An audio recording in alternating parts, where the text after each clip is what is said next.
तर जरांगेंचं मी तुम्हाला नेहमी म्हणतोय की हा आरक्षणाचा लढा नाहीये, हा मराठा बांधवांच्या शिक्षण नोकऱ्याची कळवळ जी दाखवली जाते मीडियाद्वारे, हे तसं नाहीये. जरांगेंनी मुंबईकडे निघतानाच स्क्रिप्ट फोडली, हा राजकीय अजेंडा असल्याची. हा राजकीय अजेंडा कसा, तर ते म्हणाले की मी हे सरकार उलथवून लावणार आहे.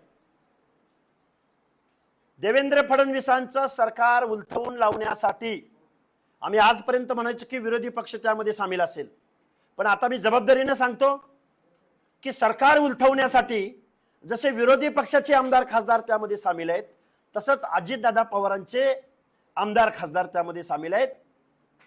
हे मी जबाबदारीने सांगतोय. मी माझ्या पदरचं काही सांगणार नाही, मला पॉलिटिकल बोलायचंही नाही. पण जरांगे नावाच्या या चेहऱ्या आडून या महाराष्ट्रामधले आमदार खासदार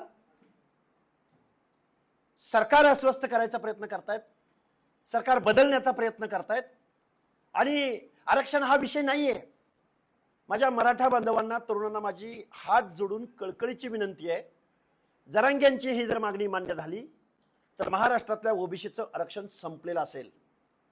कारण ओबीसीचं आरक्षण शासनकर्त्या जमातीपासून, राज्यकर्त्या जमातीपासून संरक्षण मिळण्यासाठी ओबीसीचं आरक्षण आहे.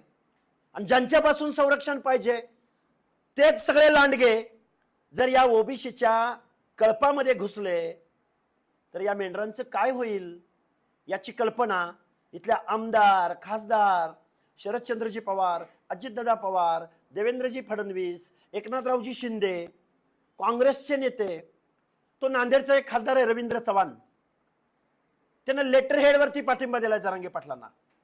जरांगे पाटलांना तुम्ही पाठिंबा देताय, ओबीसीच्या आरक्षणाबद्दल तुमची भूमिका जाहीर करा.